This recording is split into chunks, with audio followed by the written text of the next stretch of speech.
Baba yetu mtakatifu muumbaji, wewe unayetupenda sana kana kwamba ni sisi tu katika dunia hii, jina lako litukuzwe. Tumekuja kwako siku nyingine takatifu ya Sabato. Tumeleta mioyo yetu, tumeleta shukurani zetu. Mapambano makubwa katika juma hili, umetuvusha mambo mengi. Umetuepusha na roho ya mauti. Umetupigania dhidi ya afya zetu. Umetupigania juu ya mambo mengi yasiyoweza kukamilika katika midomo ya mwanadamu. Tungekurudishia nini? Zaidi sana tunasema asante kwa wema wako. Mchana wa leo Baba, tumekuja kwako kusikiliza neno lako la uzima. Watoto wako wa kiume na wa kike, wadogo kwa wakubwa, tumekuja kujisalimisha miguuni pako, wewe uliye na uzima wetu. Wewe ambaye ulikubali kuacha mbingu kwa gharama ya aibu, tena msalabani, nasi tumekuja tena tujifunze kwako kupitia neno lako la uzima. Kubali kupokea mioyo yetu, kubali kupokea wito wa kuja kwetu na hiari yetu iliyotuleta hapa, ili kwamba tukaweze kushiriki mibaraka yako Bwana. Katikati yetu huenda wapo watu waliochoka kwa magonjwa, wapo watu waliochoka hali mbaya za kiuchumi, wapo watu ambao wamenyanyasika na shetani kwa namna fulani, wapo watu ambao Bwana wametengwa na jamii kutokana na mazingira ya maisha yao, lakini wewe usiyeweza kumtenga kiumbe wako uliyemuumba, mchana wa leo ulete faraja katika mioyo yetu Bwana. Neema yako iwe pamoja nasi kupitia neno la uzima, kwa jina la Yesu Kristo, amen. Galatia sura ya 4 mstari ule wa 4 hadi wa 7, maandiko matakatifu yameandikwa hivi: hata ulipowadia utimilifu wa wakati, Mungu alimtuma mwanawe, ambaye amezaliwa na mwanamke, amezaliwa chini ya sheria, kusudi hawakomboe hao waliokuwa chini ya sheria, ili sisi tupate kupokea hali ya kuwa wana. Na kwa kuwa ninyi mmekuwa wana, Mungu alimtuma Roho wa mwanawe mioyoni mwetu, aliaye Aba, yani Baba. Kama ni hivyo, wewe si mtumwa tena, bali u mwana, na kama u mwana, basi hu mrithi kwa Mungu. Mungu abariki neno lake kwa jina la Yesu Kristo, amen. Bwana Yesu asifiwe. Tusikize somo la zaka na sadaka, ambayo ni Sabato ya 18 ya Mei 3, 2025. Pia somo kinasema kidogo ni kingi. Leteni zaka kamili ghalani, ili kiwemo chakula katika nyumba yangu. Mkanijaribu kwa njia hiyo, asema Bwana wa majeshi, mjue kama sitawafungulia madirisha ya mbinguni na kumwagieni baraka hata isiwepo nafasi ya kutosha au la. Malaki 3 fungu la 10. Somo linaanza kusema, Lil Wayne alielewa aya hizi vizuri. Alikuwa na kiasi cha dola 10 zilizosalia kufikisha mwisho wa mwezi, ambao alikuwa bado na siku 15. Alikuwa akichunga mtaa wenye makanisa kadhaa, mtaa uliokuwa umbali wa kilomita 150 magharibi ya Lusaka, jiji kuu la Zambia.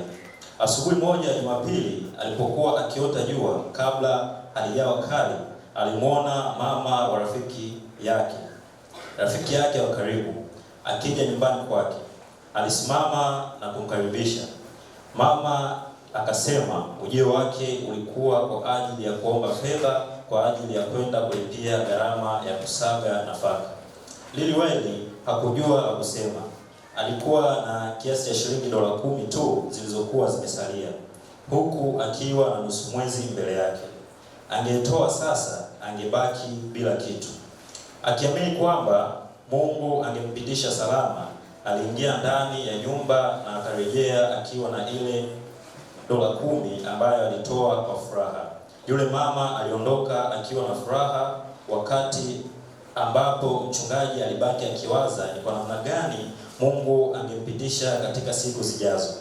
Dakika 10 tu hivi baada ya hapo alisikia mtu akibisha mlangoni. Lilweli alipofungua mlango alimkuta mkuu wa taasisi ile ambayo nyumba hii ilikuwa ni sehemu yake. Alimkaribisha ndani na baada ya maongezi kidogo, akiwa katika kuaga, mgeni huyu akampatia mchungaji kiasi cha dola 10 kisha akaomba na kuondoka. Mchungaji Lilweli alishtuka. Alikuwa ametoa dola 10 na Mungu akawa amrudishia dola 10. Alimshukuru sana kwa uangalizi wake. Wito. Tunapokuwa tukiendelea kuiunga mkono kazi ya Mungu na kusaidiana, hebu tusisahau kamwe kwamba baada ya kutoa kile ambacho kinaweza kuwa cha mwisho, Mungu atatutunza. Kwa hiyo, hebu daima tutoe kwa furaha. Tuombe kwa ajili ya sadaka. Haleluya. Mtakatifu Baba uishie mahali palipoinuka juu mbinguni, tunasema asante kwa kuwa umeweza kuwezesha tena Sabato ya mtakatifu kuja mbele zako. Sasa Baba, tunakwenda kwenye matoleo, tunaomba tukatoe kadri ulivyotubarikia kwa muda wa siku 6. Kwa kila mmoja atakapotoa, basi Baba uweze kubarikia kadri ya mapenzi yako. Tunaomba kwa jina la Yesu Kristo. Amen.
Vijana wawili waliopotezana.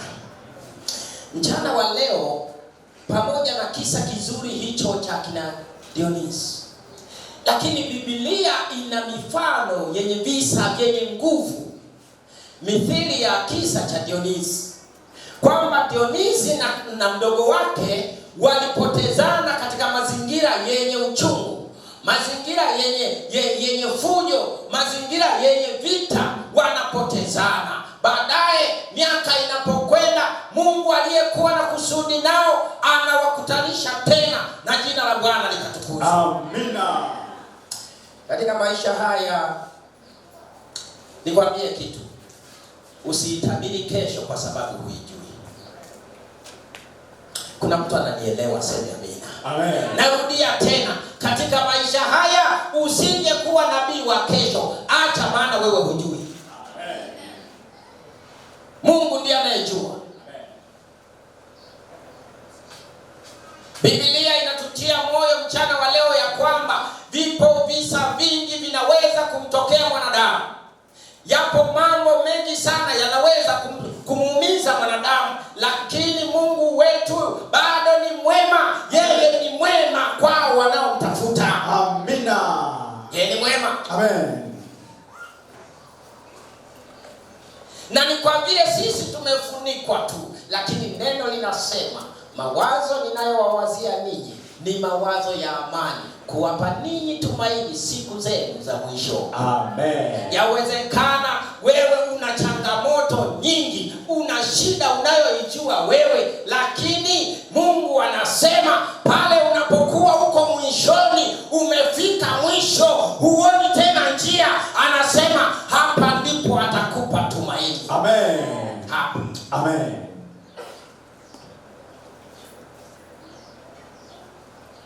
Kitabu kile ni cha Wagalatia, ile sura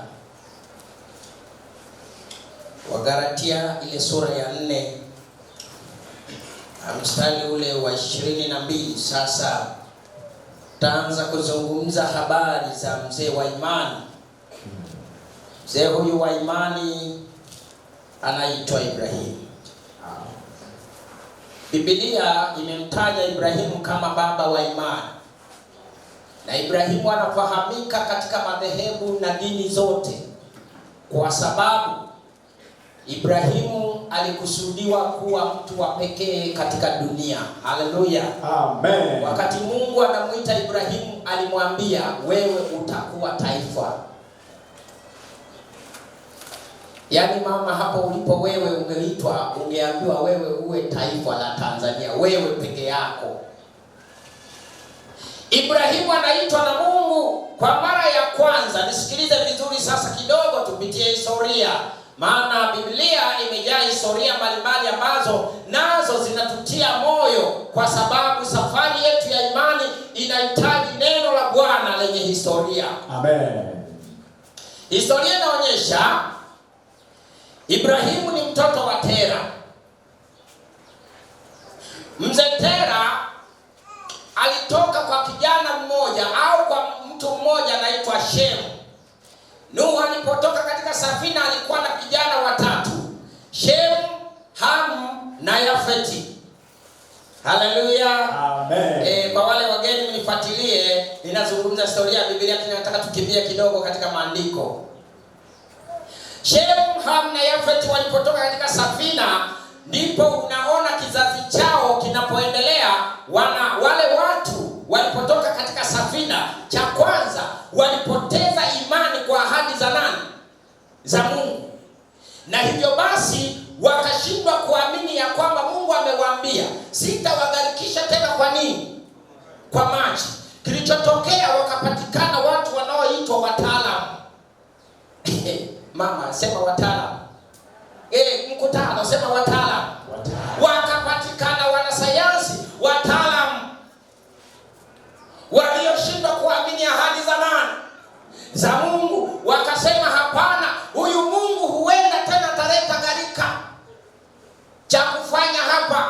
tengeneza ghorofa kwenda Miguru. Wataalamu. Hapo ndipo naona watu wakapatikana wale wataalamu kwa ajili ya kujenga mnara wa nini? Wa Babeli. Lakini misheni ya Mungu haikuwa kukusanyana sehemu moja. Kwa hiyo wakatengeneza ule mnara. Mnara ulikuwa mkubwa, tena mrefu. Biblia inasema hata Mungu mwenyewe aliweka kikao kule juu. Akasema hawa watu wasipozuiliwa kuna siku tutashitukia wanagonga hapa. Bwana Yesu asifiwe. Amina. Biblia ndio inayosema, sio mwinjilisti. Inasema Mungu akasema hawa watu wasipozuiliwa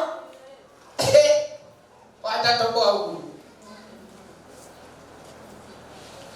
Mungu akasema na tushuke tuwachafulie nini? Usemi wao. Hiyo nakupitisha tu kwamba Ibrahimu ametokea wapi?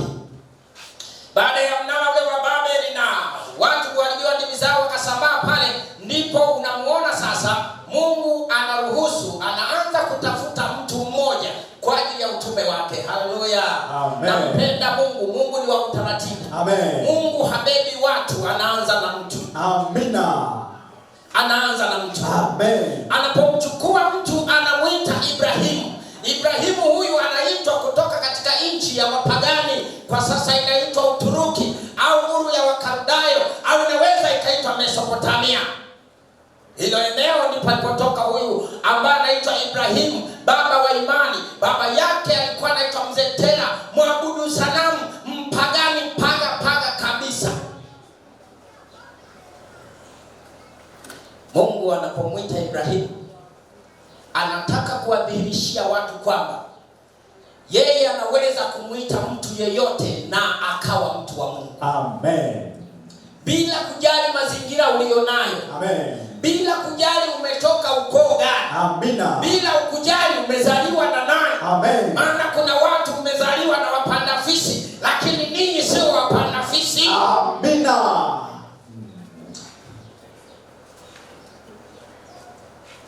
Bwana Yesu asifiwe. Amen. Mimi nimezaliwa maeneo ya kanda ya Ziwa. Kwa hiyo kuna kipindi nilikuwa natoka asubuhi sana kufuata maji. Hapa ninapozungumza yupo mdogo wangu amekuja nyumbani, na nikamwambia sasa hautaishia nyumbani, twende mpaka kwenye mkutano. Haleluya. Yupo hapa, kwa hiyo ninaposimulia anafahamu mambo haya. Tukawa tunatoka asubuhi miaka ya nyuma nikiwa mdogo kule, unaweza ukashangaa unaenda majini, ghafla ukaona kwenye maji basi linakimbia juu ya nini? Ya maji, juu ya mto. Sasa aliwahi kuniambia babu yangu, akasema yako mabangi tabulagwa. Naelewa Kisukuma chake. Tafsiri yake ni kwamba yale ya kwenye siri huwa yafanyaje? Hayasemi. Yako mabangi tabulagwa. Paka uwe Msukuma original.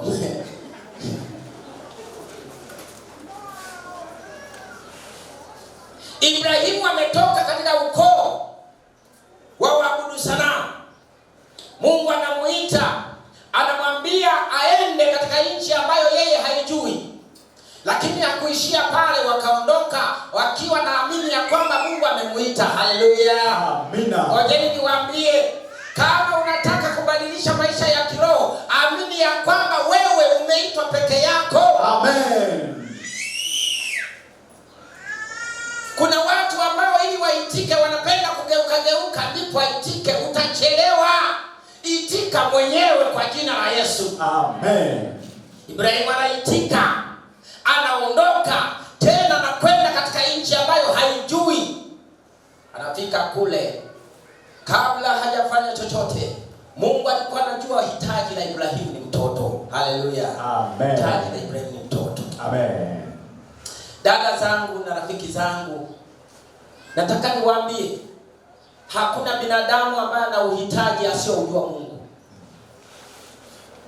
Ninatambua kuna wanaharakati ambao mnapambana kuokoa maisha yenu na watoto wenu, lakini hakuna mtu anaweza akajipambania bila Mungu. Na ndio maana Ibrahimu anapoitwa, Mungu anajua Ibrahimu anahitaji nini. Kwa hiyo wanakaa kikao, anamwambia twende, soma kidogo. Wagalatia sura 4 mstari wa 22 umeandikwa. Subiri kidogo, subiri sio hapo. Okay, taratibu. Sawa. 14. Kitabu cha Mwanzo sura ya 14. Mungu anazungumza naye, hapo ndipo anapoanza kuzungumza machache. Mwanzo sura ya 14. 15, sura ya 15 fungu la kwanza, soma.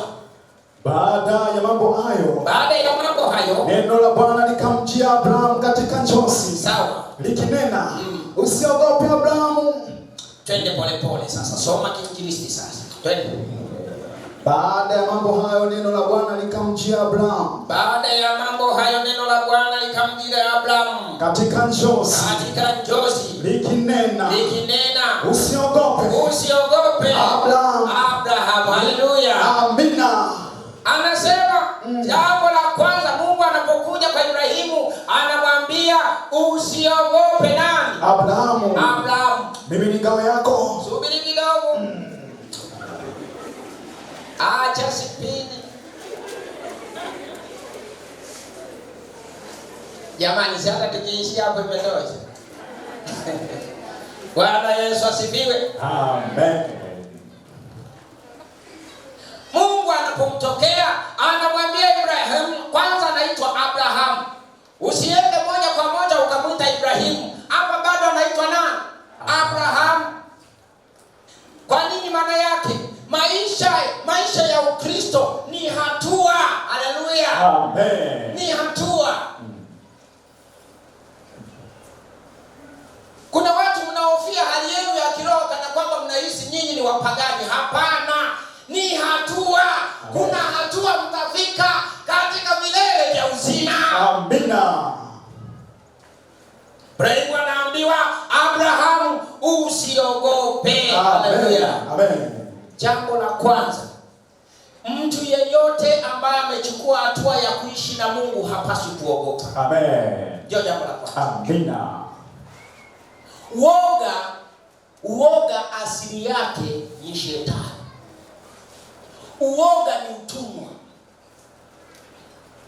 Uoga ni dhambi. Na ndio maana Biblia inasema waoga wote hawataurithi uzima wa nini? Na njia anayoitumia shetani kuwaumiza wanadamu na kuwachanganya, kuwaopresi, ni kuwaletea hofu. Lakini mchana wa leo nataka nikwambie, kama wewe umeanza kuishi na Mungu ndani yako, huna haja ya kuogopa. Amina. Huna haja ya kuogopa. Amen. Usiogope. Amina. Usiogope Abraham. Twende kidogo. Mimi ni ngao yako. Mimi ni ngao yako. Na thawabu yako kubwa sana. Abrahamu akasema, Bwana Mungu, utanipa nini? Utanipa nini? Nami naenda zangu hali sina mtoto. Na atakayenimiliki nyumba yangu ni huyu Eliezeri. Mdameski. Abrahamu akasema, tazama, hukunipa uzao. Na mtu aliyezaliwa nyumbani mwangu ndiye urithi wangu. Bwana Yesu asifiwe. Amen. Twende pole kijana. Twende pole. Hapa Roho wa Mungu akisema tukimbie, tutakimbia.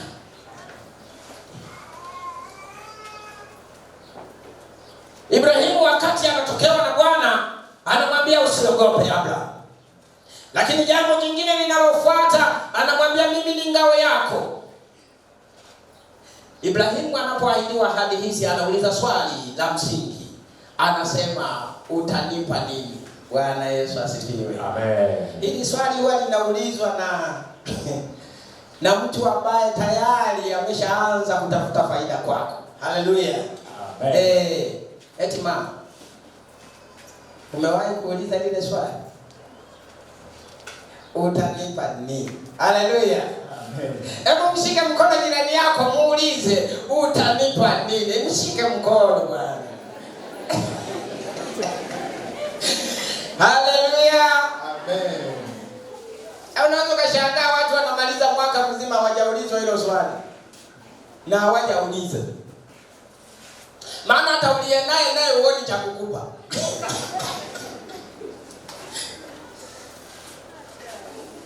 Na ukitaka mimi nikudharau sana uniulize hilo swali. Ni swali gumu sana. Ninasema utanipa nini? Sawa, wewe unataka vizuri, utanipa nini? Bwana Yesu asifiwe. Amen. Kwa hiyo Ibrahimu anapozungumza na Mungu anamwambia hivi, Bwana utanipa nini? Maana yake kilikuwa kinatakiwa kitu cha thamani kubwa sana katika moyo wa Ibrahimu. Endelea kidogo. Nalo neno la Bwana likamjia. Neno la Bwana likawa limemjibu kwamba huyu hatakulisi. Subiri kidogo. Akasema, tazama hukunipa uzao, ila huyu Mdameski niliye naye. Kulikuwa na mtumwa mmoja aliyekuwa ni mtu amezoeleka kwa Ibrahimu, ana miaka mingi. Huyu alikuwa anaishi kwa Ibrahimu kutoka kuwa mtumwa mpaka Ibrahimu akaanza kumhesabu kama nani? Mwanae. Jamani, ngojeni niwaambie. Hata nikiishia hapa tu itatosha. Ila niseme hivi. Kama kuna maajabu ambayo Mungu anayashangaa katika mioyo ya watoto wa kizazi hiki ni kukata tamaa. Kizazi hiki ni chepesi sana kukata nini? Tamaa.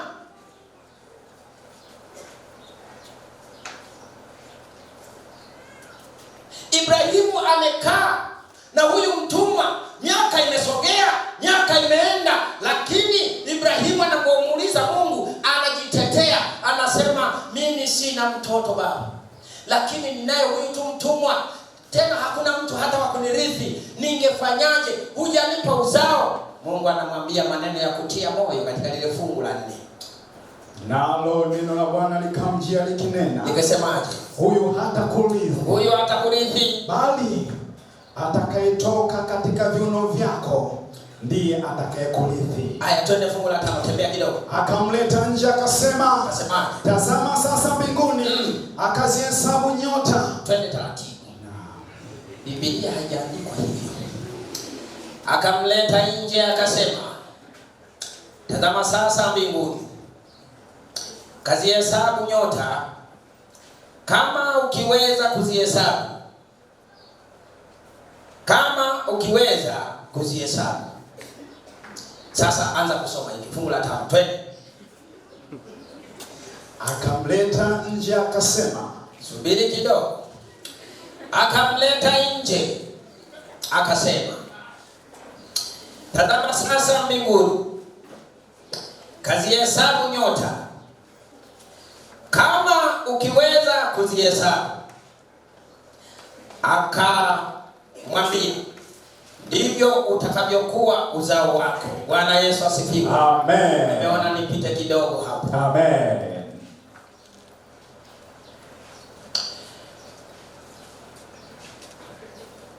Fungu la 6. Twende kidogo. Sogea. Fungu la 6 msomaji. Akamwamini Bwana. Akamwamini Bwana, naye akamhesabia jambo hili kuwa haki. Haleluya. Amen. Twende. Kisha akamwambia, mimi ni Bwana nitakaye kuleta kutoka Uru wa Kaldayo. Hapana, kuna herufi umeikosea. Fungu la 7 linasema, kisha akamwambia, mimi ni Bwana niliyekuleta kutoka Uru wa Kaldayo nikupe nchi hii ili uirithi. Akasema, Bwana Mungu, nipataje kujua ya kwamba nitairithi? Haya ni mazungumzo marefu sana ya Ibrahimu na Mungu. Lakini nia yangu nilitaka nijielekeze jinsi ambavyo Ibrahimu alianza kujenga uhusiano na Mungu kwanza. Haleluya. Amen. Katika dunia hii mpendwa, nikutie moyo, kabla hujajenga mahusiano yoyote na watu, Jenga mahusiano yako kwanza na Mungu. Amina. Ibrahimu anajenga mahusiano yake na Mungu. Taarifa zinaonyesha Ibrahimu alikuwa na watu wengi nyumbani kwake. Ukisoma vitabu vinasema ni zaidi ya watu 1000 walikuwa wanaishi kwa Ibrahimu. Watu 1000. Wewe utakumbuka tu kuna kipindi aliwahi kuchukua watumwa 100 akaenda kumkomboa ndugu yake nani? Lutu. Haleluya. Kwa hiyo unaona watu walikuwa wengi kwa Ibrahimu, lakini bado kuwa wengi walimtambua ya kwamba huyu ni mtu wa Mungu. Wewe una watu wangapi nyumbani na hawakujui hata Ukristo wako? Mzee Bwire, nimetumia tu jina lako lakini sio sana. Unaweza ukajitathmini. Una watu wangapi ambao wanathibitisha ya kwamba wewe ni mtu wa Mungu? Huenda tu hata pale nyumbani kwako hawajui. Wanaona tu wewe ni katili. Wanaona tu wewe ni kamanda. Unawapigisha kwata asubuhi na jioni. Sikiliza nikwambie, mtu yeyote ambaye ameitwa na Mungu huwa ana tabia za Mungu. Haleluya. Ibrahimu anaitwa na Mungu, anabadili maisha ya kipagani, anaachana na mazingira yote, anayatupa huko, na baadaye anaanza kutengeneza taifa la Mungu. Haleluya. Basi mchana wa leo kisa kinatusogeza mpaka kwenye Wagalatia ile sura ya 4 mstari wa 22. Sasa Ibrahimu anapoenda katika nchi ya Kanaani, ameshafika, ndipo anaahidiwa ya kwamba atapata mtoto. Kwa haraka naomba nitambulishe maneno yafuatayo. Ibrahimu anapokuwa akiwa na changamoto ya kukosa mtoto kwa miaka mingi. Ukisoma vizuri Biblia inaonyesha zaidi ya miaka 75 Ibrahimu ameishi bila nani? Wewe una miaka mingapi? Na umeshawamaliza waombaji wote wa Dar es Salaam?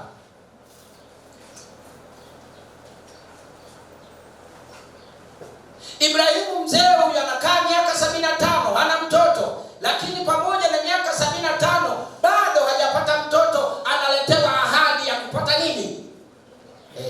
Mshike mkono jirani yako, mwambie Mungu wetu ni Mungu wa ahadi. Mwamshe tena, mwambie Mungu wetu ni Mungu wa ahadi. Sasa wakati unamkumbusha hivyo, na wewe kumbuka mara ya mwisho ulimuomba Mungu kitu gani? Maana kuna watu unaomba leo, kabla ombi hili halijajibiwa umeomba jingine. Yaani tumejaa wasiwasi na mihoro. Baba naomba mtoto. Mwaka wa kwanza umeomba mtoto. Unapofika wa pili umeacha mtoto, unaomba gani? Wakati malaika wa mtoto wanakuja na mtoto, wanakuta ulishabadilisha nini? Maombi. Unaomba gani? Wanasema si umeona anaomba gani? Turudi na mtoto wetu.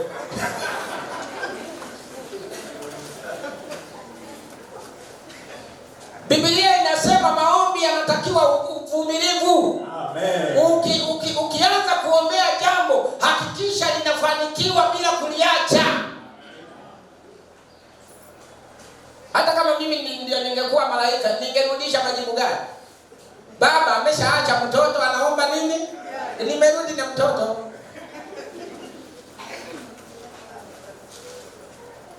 Endelea kudumu katika ahadi ambayo unamuomba Bwana, yeye atatenda. Amina. Ibrahimu akamuomba Bwana, Mungu wake akamsikia, lakini miaka ikasogea mpaka ikafika miaka 95. Kutoka miaka 75 mpaka miaka 95, zaidi ya miaka 20. Ahadi imesubiriwa. Lakini pamoja na hayo, ugomvi ulianza tena katika Mwanzo 16. Yule mwanamke ambaye anaitwa Sara, na yeye akaanza kuhisi ya kwamba Mungu amefunga tumbo lake, hawezi kuzaa. Akamwambia yeye mwenyewe, akaanzisha tena majanga kwenye familia. Anamwambia mwanaume, Bwana, mimi nahisi. Unajua tena wanawake wanaweza wakakupiga effort ya dakika 2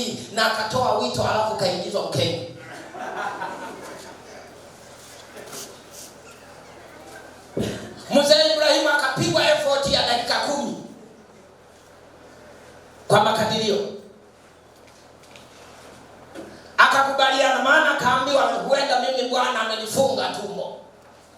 Sasa naomba uingie kwa huyu mjakazi wetu Hajiri ujipatie uzao. Ni kama alikuwa anamwambia, wewe mzee, angalia utakufa vibaya wewe. Bwana Yesu asifiwe. Amen. Tafuta mtoto. Lakini Mungu ambaye alikuwa ni Mungu wa ahadi alipaswa kusubiriwa kwanza. Haleluya. Amen. Watu wengi ni watie moyo. Jana wale wanapokwenda kuhitimisha ibada zetu, nataka nizungumze na kanisa kwa namna hii. Jifunze kumsubiri Mungu katika kila mazingira unayopitia. Usiruhusu kukata tamaa haraka, kwa sababu wakati unataka kukata tamaa, hapo mbele ndipo wokovu wako ulipo. Hapo mbele.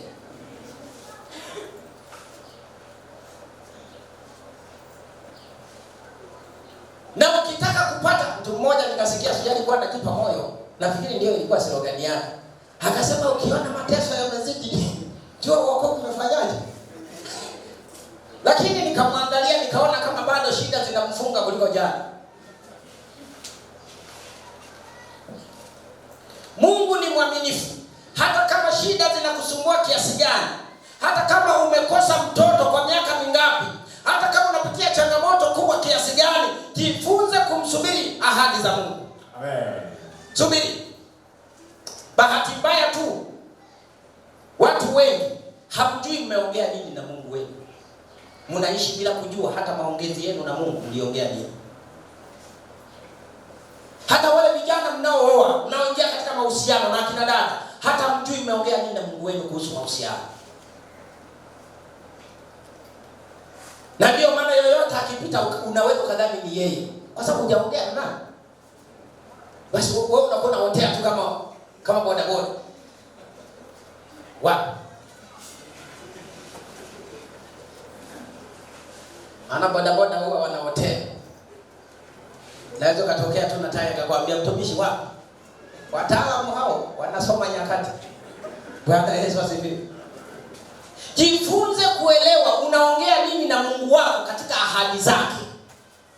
Ukiishi katika ahadi za Mungu, hauna sababu ya kukata tamaa. Haleluya.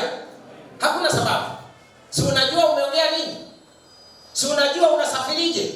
Si unajua mwaka huu tumeongea nini na Bwana? Kama unaombea bodaboda, basi omba bodaboda mpaka itokee. Yaani kila ukipiga magoti unamwambia Bwana, naomba bodaboda. Haleluya. Usiachie bodaboda mpaka itokee. Kama unaomba gari, omba gari mpaka lifanyaje? Litokee. Lakini na wewe una mipango. Sio unaomba gari unasubiri hilo sauliwa junction, halipo. Bwana mipango.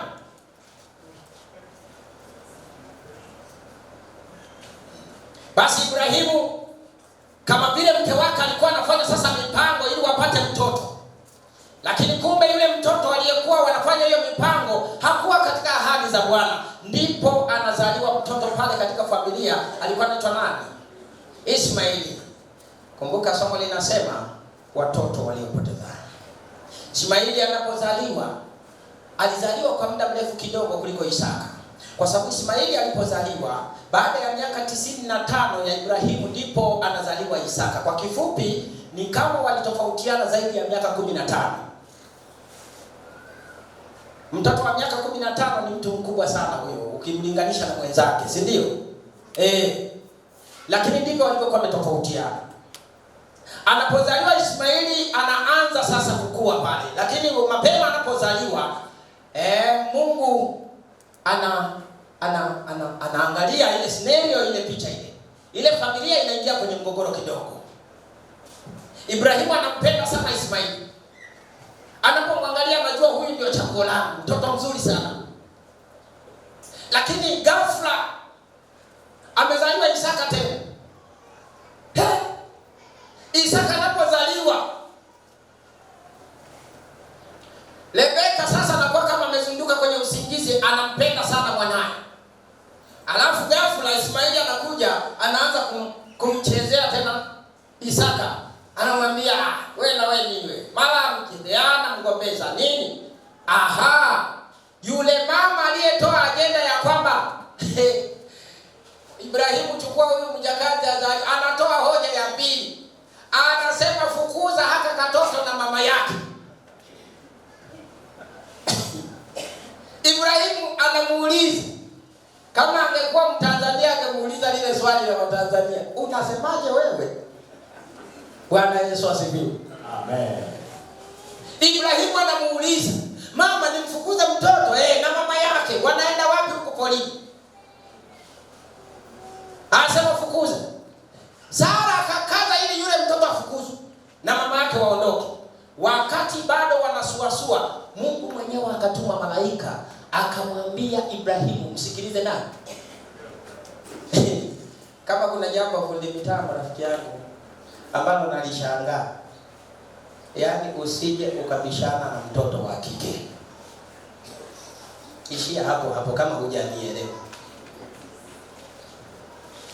Anaweza kuyakoroga mwenyewe na akaomba ruhusa kwa Mungu, wewe ukapata kipigo. Na ndio maana Biblia ikasema muishi nao kwa nini? Usije ukaenda kupiga bondia umejaza minyama ndio ukasema unaishi vizuri na mwanamke, utamuua.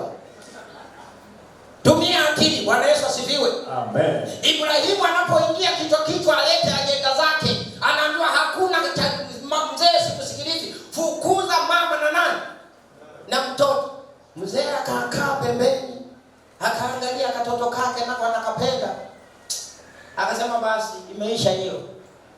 Akawaita, fungia chakula kidogo, maji kidogo, akaondoka. Lakini mzee yule aliwasindikiza kana kwamba anataka kuambia simurudi kidogo. Lakini Mungu amemwambia fanyaje? Fukuza. Hapo ndipo ulikuwa mwanzo wa kupotezana kati ya Isaka na nani? Na Ishmaeli. Wakapotezana. Mmoja akawa mwindaji na mwingine akakaa nyumbani Isaka. Biblia inasema Ibrahimu alikuwa na wana wawili kwa mfano ambao ni Ishmaeli na Isaka. Watoto hao wanawakilisha mambo mawili. Mmoja anawakilisha mlima Sinai ambao ni Uarabuni. Halo? Na mmoja anawakilisha Yerusalemu kama mtoto wa ahadi ambaye ndiye Isaka anayebeba Wakristo wote. Kuna mtu ananielewa? Lengo la Mungu lilikuwa ni nini? Lengo la Mungu alikuwa amemwambia Ibrahimu ya kwamba katika wewe jamaa zote watafanyaje? Watabarikiwa. Maana yake baada ya hao watoto kutengana, miaka imekwenda, wamepata uzazi na uzao ukaendelea. Ibrahimu anaona uzao wa Ishmaeli umebarikiwa. Biblia ikasema akazaa maseidi 10 na ngapi? Unaposikia maseidi ndio asili ya koo za Kiarabu zilizopo katika jangwa lile ambalo kila siku linasomba mafuta kuleta Afrika. Bwana Yesu asifiwe. Na ndio maana unaona ile jamii ni kubwa sana. Usije ukakaa pembeni ukasema umebarikiwa wewe tu. Anasema wale Waarabu nao waona katika nchi yao nao, Biblia kwa kinywa chake inasema walibarikiwa. Walibarikiwa. Atazaa maseidi 12. Na hao maseidi ndio walioleta zile koo za Kiarabu ambapo zimemiliki yale majangwa unayoyaona leo yanatoa mafuta, watu wanasoma mafuta kuja Afrika na maeneo mengine. Ndipo anaposema Isaka yeye akaelekea katika bara la Ulaya ambapo tunaipata nchi ya wapi? Palestina au Israeli. Huko ndiko alikoweka makazi na kizazi chake. Isaka akamzaa Yakobo. Yakobo akazaa 10 na ngapi? Na 2. Unajua hii namba 12 ni namba nzuri kwa Mungu. Anaitumia kwa matukio yake. Kwa Ismaili wako 12 na kwa Isaka wanazaliwa kwa Yakobo 10 na ngapi? Mungu anataka kufanya kile ambacho anasema kila mlango mbinguni utakuwa na jina moja linalowakilisha kabila za wana wa Yakobo. Na ndio maana hata ule mji wa mbinguni ule Yerusalemu umejengwa kwa milango 10 na ngapi? Ambapo kila mlango unabeba kabila, unabeba ukoo. Na ndio maana kwa leo ukoo huo unamaanisha nini? Ni tabia zetu. Yaani hapa tulipo tumegawanyika katika silika hizo 10 na ngapi? Hakuna, tutakapokwenda mbinguni kila mtu atapelekwa kwenye silika aliyonayo. Ndio maana wa kabila ya Dani watakwenda kwenye tabia hizo. Haleluya. Wale wenye kabila za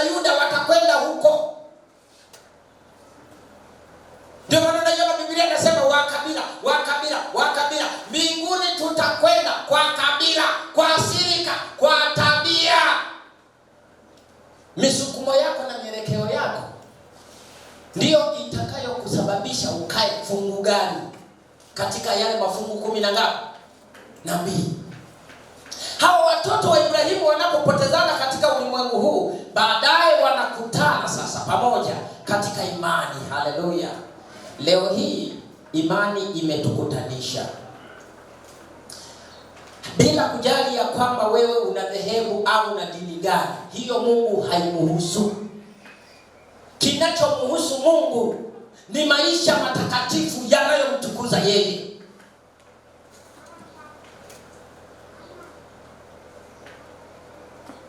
Mungu alikuwa amekusudia Ibrahimu apate uzao ambao utaleta shime kwa ajili ya kumtukuza Mungu. Na ndio maana unamuona Isaka anapomzaa Yakobo. Yakobo anazaa 12, lakini hao 12 wanakwenda kule Misri, wanakuwa wengi, na baadaye wanarudi kule Kanaani wakiwa wanamsa miaka mingi iliyopita. Baadaye nao wanapoishi kule Kanaani mpaka Yesu anapozaliwa, sasa wamekuwa sehemu kubwa. Hapo ndipo Biblia inaposema hata ulipowadia utimilifu wa wakati, Mungu alimtoa nani? Mwanae. Nalikumbuka lile fungu kuu tulisoma katika Wagalatia sura ya 4 mstari ule wa 4, akasema hata ulipowadia utimilifu wa wakati Yesu alizaliwa. Bwana Yesu asifiwe. Amen. Na hapo alipozaliwa, kwa nini amezaliwa? Biblia inasema ili awakomboe wote waliokuwa chini ya nini? Ya sheria. Tulikuwaje chini ya sheria?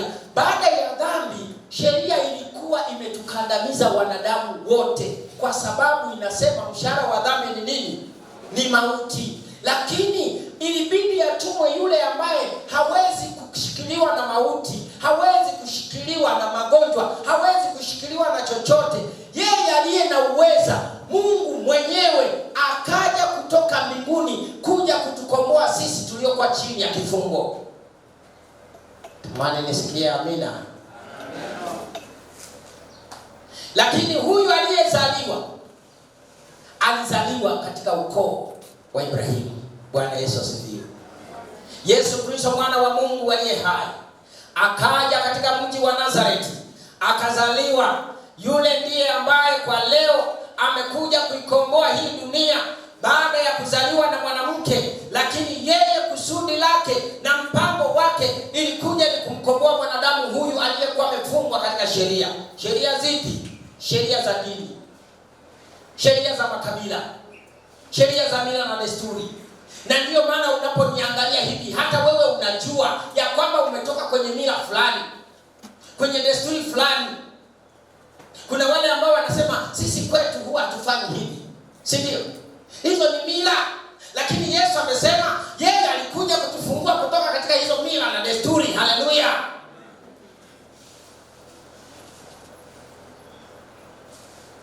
Yesu alikuja kuwafungua watu kutoka katika sheria, kutoka katika vifungo vya dhambi, kutoka katika upagani, uabudu sanamu, mambo mabaya. Na sasa anapowakusanya bila kujali ya kwamba ni watu wa namna gani, anawaleta pamoja ili kuwa familia ya Mungu. Mchana wa leo, wewe ni familia ya Mungu. Mkumbushe jirani yako kama anasinzia, mshike mkono, mwambie wewe ni familia ya Mungu. Wewe ni familia ya Mungu. Barikiwe sana. Sisi ni familia ya Mungu, tumekombolewa. Na kwa sababu hiyo, sio Waislamu, sio Wakristo, sio Wabudha, sio watu gani, sisi sote kusudi kubwa la Mungu ni kuturejesha katika ufalme wake. Watu wengi wanahangaika sana na imani za watu, wanahangaika na imani mbalimbali, wanajitenga, wanasema mimi nina dhehebu langu, mimi nina dini yangu. Sikiliza nikwambie, hayo mbinguni hautayakuta.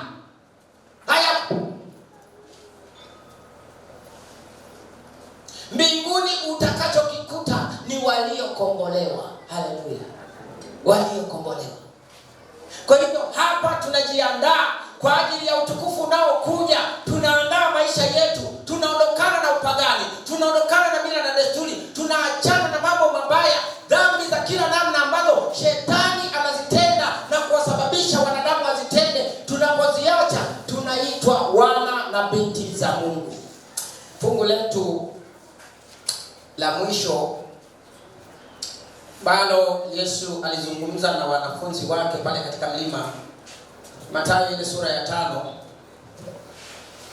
Mathayo ile sura ya 5 tutakuwa tukimaliza. Tukasoma mafungu ya 3. Tembea kidogo. Fungu la 3. Nasemaje? Heri walio maskini wa roho. Heri walio maskini wa roho, maana ufalme wa mbinguni ni wao. Tulia kidogo. Neno la Bwana linasema Yesu alipoanza kuzungumza sasa na hao uzao walioukuta, uzao wa Isaka, waliokuwa wamekusanyika siku ile kwenye mlima wa Mizeituni. Mwambie mjini kwa rafiki yako, mwambie mlima wa Mizeituni. Yes. Yesu anapozungumza na watu pale katika mlima wa Mizeituni, anaanza kuzungumza maneno machache, na haya nikiyamaliza tutakuwa tukifunga somo letu. Anaanza kusema, naye alipowaona makutano alipanda wapi? Mlimani. Tuseme mlimani.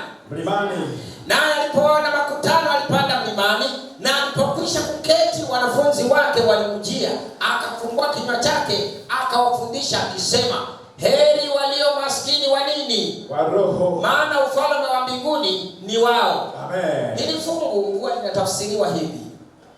Neno maskini katika Biblia huwa linawakilisha uhitaji. Bwana Yesu asifiwe. Nisikilize vizuri mtu wa Mungu, itakusaidia. Neno maskini katika Biblia linamaanisha mtu gani? Mhitaji. Kwa hiyo Biblia inasema heri wahitaji wa nini? Wahitaji wa nini? Leo dunia inahitaji pesa. Dunia inahitaji majumba. Dunia inahitaji magari. Dunia inahitaji vitu vizuri vizuri, lakini haihitaji roho wa Mungu.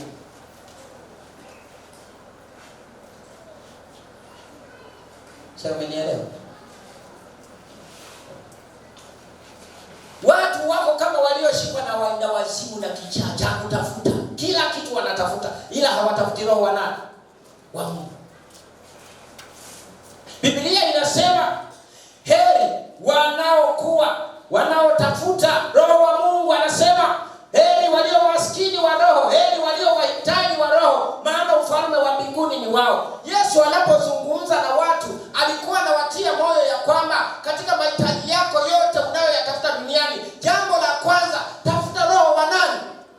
Bwana Yesu asifiwe. Tafuta roho wa Mungu. Maana yake mtafute Mungu.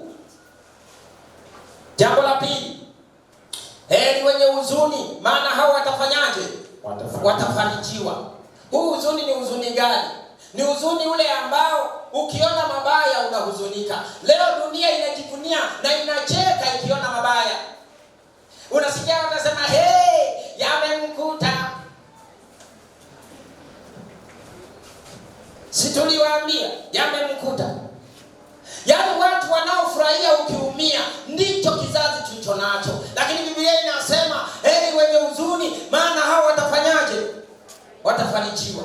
Wewe ukisikia matatizo ya watu unapata akisheni gani ndani ya moyo wako? Matatizo ya jirani zako, ndugu zako unayapokeaje? Au na wewe unabariki walivyoumia? Bwana Yesu asifiwe. Biblia inatufundisha kuhurumiana. Inatufundisha kuwahurumia watu wanaoumia. Inatufundisha kuwatia moyo waliokata nini? Heri wenye huzuni, maana hao watafanikiwa. Tukimbie kidogo tumalize. Tunafuata. Heri wenye upole. Heri wenye upole, maana watairithi nchi. Maana hao watairithi nchi. Amen. Subiri kidogo. Hapa anasema heri wenye upole, maana hao watarithi nini? Hivi wapole unawajuaje? Mpole ana sifa yake. Ngoja nikwambie. Halo. Nyanyua kidogo mkono nipungie basi nijue kama tuko pamoja. Kuna watu wanasinzia. Sikiliza nikwambie. Mpole ana sifa zake. Maana upole ni tabia, lakini tabia hii ina sifa zake. Usifikiri mkimya naye ni mpole, maana kuna watu ni wakimya, hawajui kuongea. Ukimchokoza ndio utajua alizaliwa tarehe ngapi.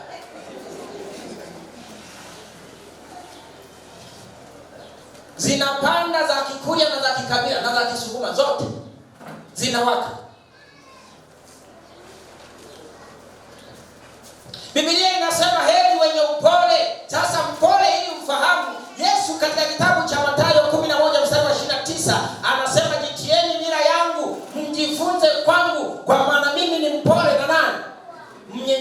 wa moyo. Haleluya. Kumbe sifa ya mpole ni mnyenyekevu. Kwa hiyo Biblia inatuasa ya kwamba watoto wa Ibrahimu ambao wamezaliwa kwa njia ya imani lazima tuwe wapole. Wapole ni watu gani? Wanaoweza kutatua matatizo yao bila kuleta madhara. Haleluya. Amen. Kuna mtu mmoja hapa ili atatue matatizo nyumbani anapiga familia nzima mpaka kuku. Mabeseni yatakula kila kitu, piga mateke eti anatatua matatizo ya nyumbani kwake. Kama una tabia hiyo uache kwa jina la Yesu. Njia rahisi ya kutatua matatizo yako ni kuwa mpole. Haleluya. Kuwa tu mpole. Kuna mambo mengine katika maisha yanasubiri muda tu, dada yangu. Muda ukifika yatajitengeneza menyewe. Hasa unakuwa na mambo mengi, unakuwa mkorofi, unaunguruma kama simba wa mwituni. Haikusaidii. Heri wenye upole, maana hawatairithi nini?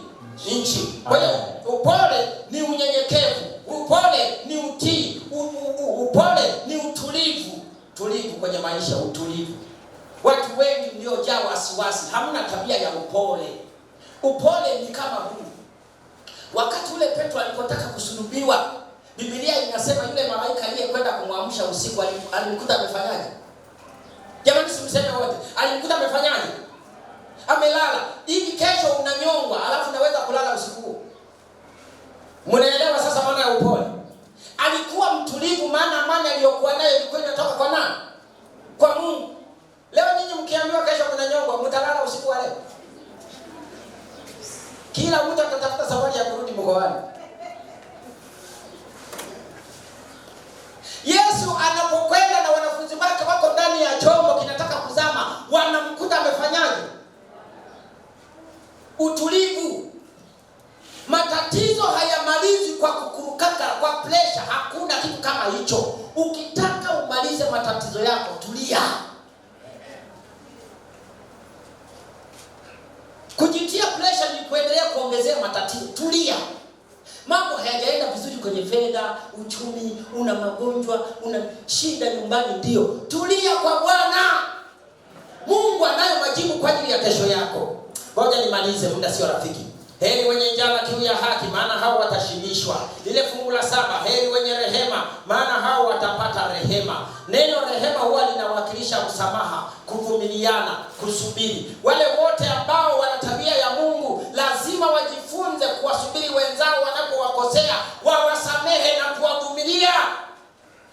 Nataka kusikia amina tena. Wale wote ambao wana moyo wa rehema lazima wajifunze kuwavumilia na kuwasubiri wenzao wanapowakosea. Leo dunia imejaa watu wakali, wenye kisasi, wasio na huruma, hawana msamaha. Wako tayari kumaliza mtu dakika 0 ijayo.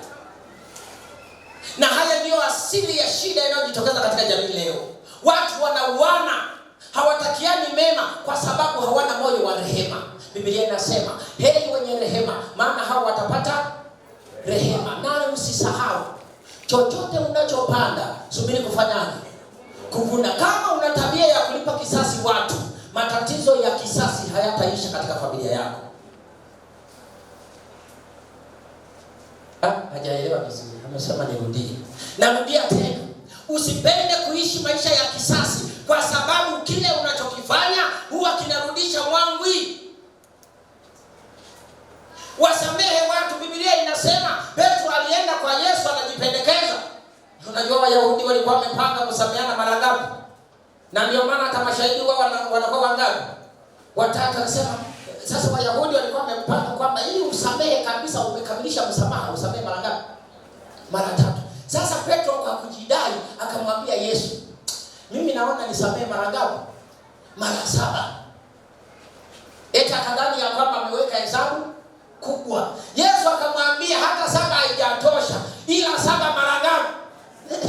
Asema wewe mzee sasa umeshazidi.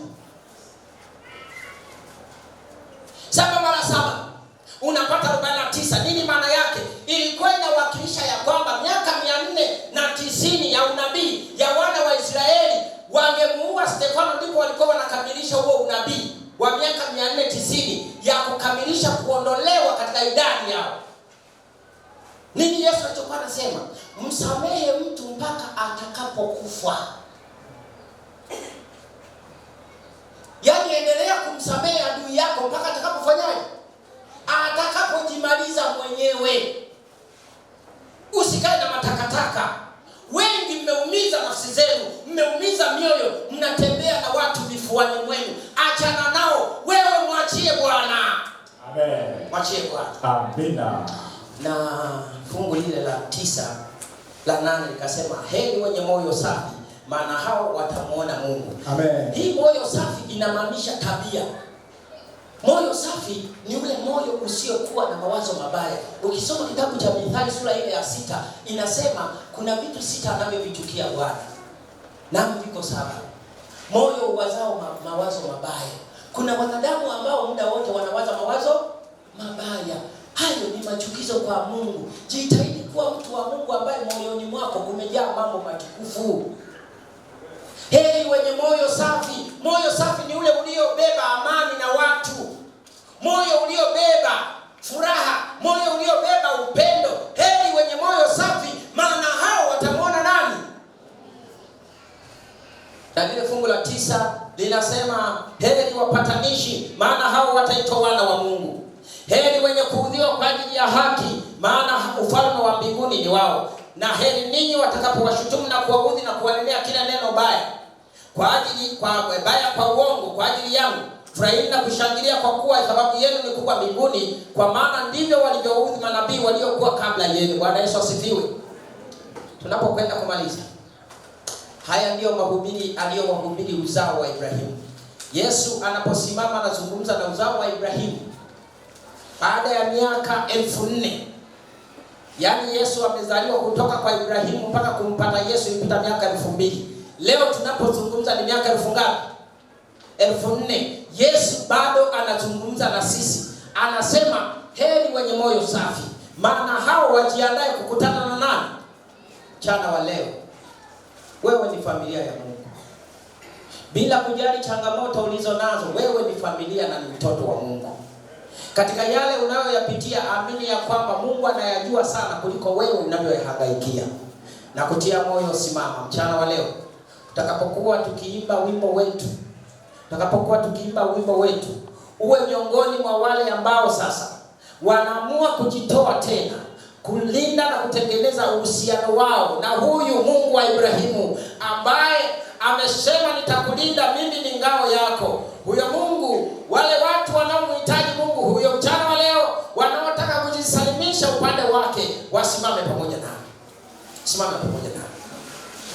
Hao watu wanaojisalimisha kwa huyo Mungu wa Ibrahimu, Mungu ambaye anaweza kutimiza ahadi zetu, watu hao wasimame. Bwana analo jambo mchana wa leo kwa ajili ya kukubariki. Natambua kuna ahadi fulani ulionayo ambayo umemwomba Bwana kwa siku nyingi. Natamani sana mkutano huu usikuache bure. Kuna mtu ambaye, nisikilize kwa umakini, kuna mtu ambaye unatambua kabisa ya kwamba uliwahi kumuomba Bwana jambo fulani, na hilo jambo unaendelea kuliombea. Naomba hilo jambo leo nishiriki na wewe kuomba pamoja. Utakuja hapa mbele. Unalo jambo ambalo unaendelea kumuomba Bwana, na hilo jambo ni zito, na ya kwamba umemwambia Bwana mpaka afanye kwa jina lake. Kwa hiyo leo nitashiriki na wewe kuomba, wewe ulilete hapa mbele za Bwana. Haleluya. Lakini kuna watu ambao mnahangaika na magonjwa, ndugu zenu wanaumwa na mmenyamaza, pengine mnawaona ni mmeshalizoea hiyo shida.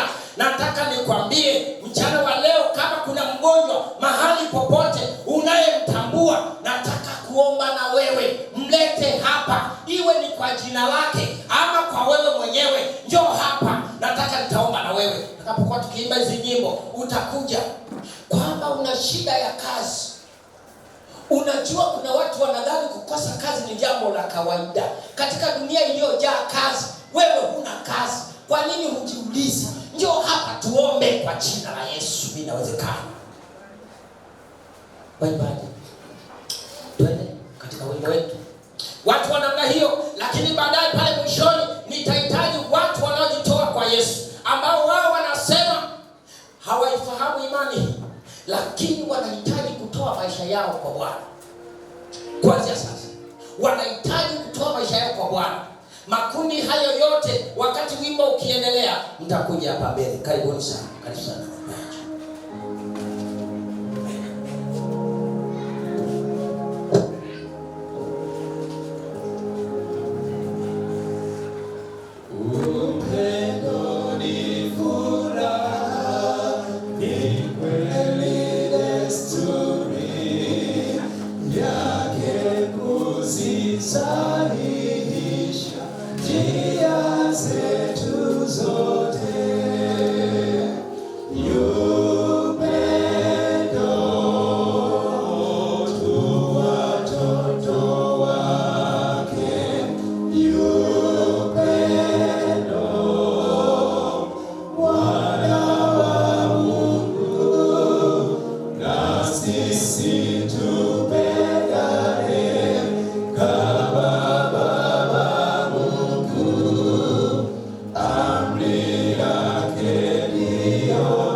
Watu wa Mungu, teleni waimbaji, teleni kuja.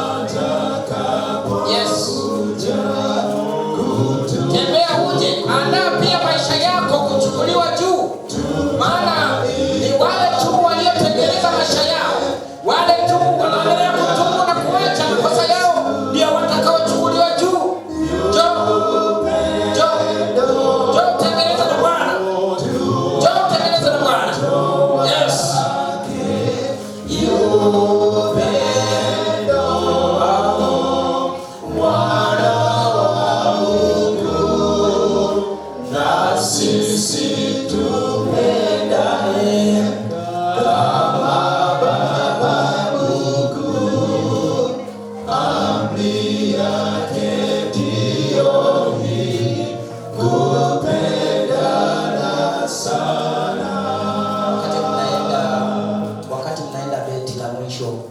Bwana ananikumbusha moyoni kusema kuna watu ambao kwenye kazi zenu mna changamoto, mnahangaishwa sana na mabosi wenu.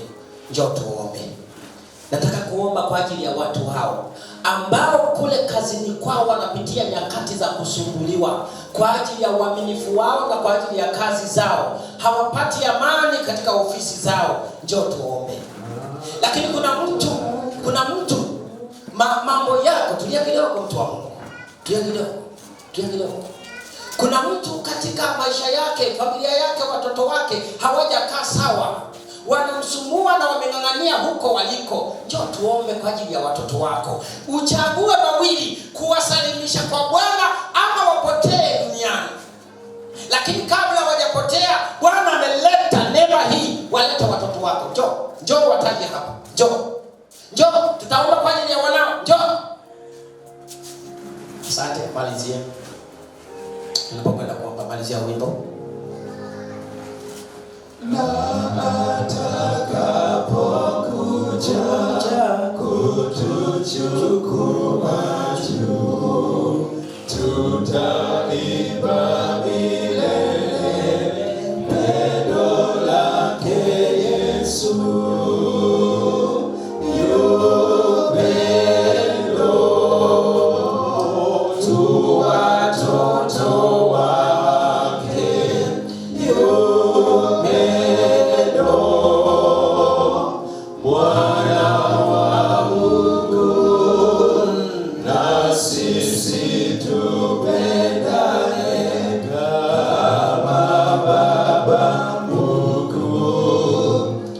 amri yake ndiyo hii, kupendana sana. Wakati nikiendelea kuomba, omba toba kwa ajili ya maisha yako binafsi, kwa sababu wewe unajua vizuri ulichomkosea Mungu. Mara nyingi maombi ya watu wengi yameshindwa kupata majibu kwa sababu hawakutengeneza na Bwana. Kwa hiyo tunapokwenda katika maombi, tengeneza na Bwana. Omba moyoni mwako, mwambie kitu kimoja tu, Bwana nisamehe. Yaliyosalia mwachie Bwana atakamilisha. Tupige magoti tuombe.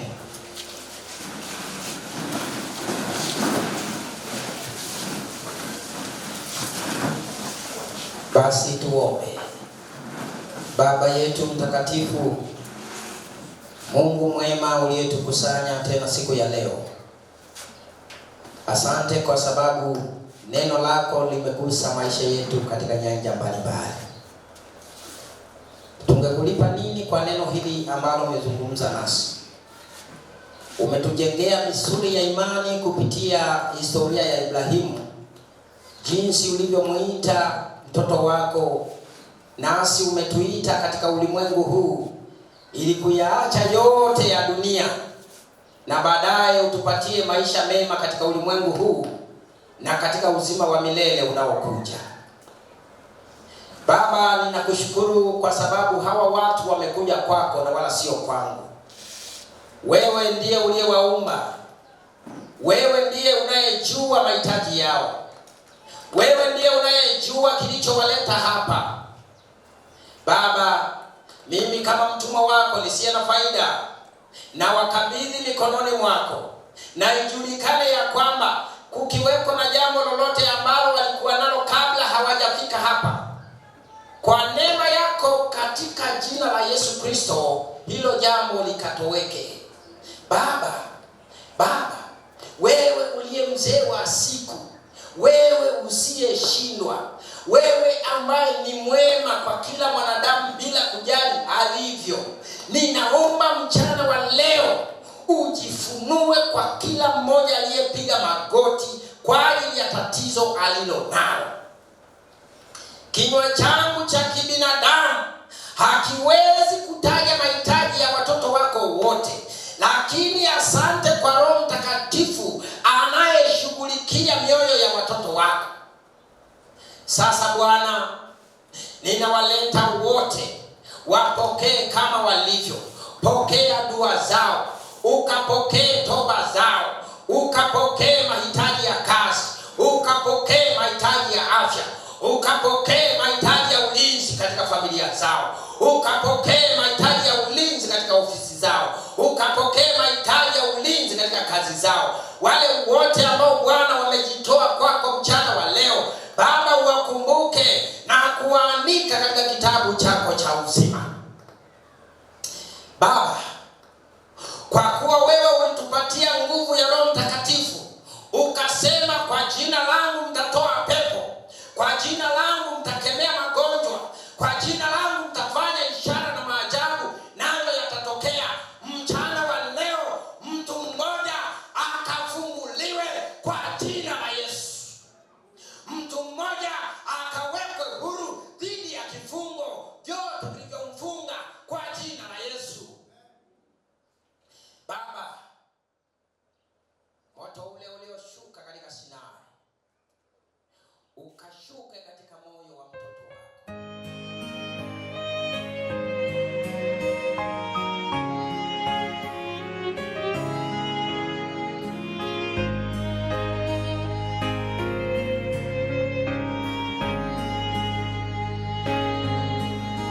Je, unaishi vipi kumwakilisha Yesu?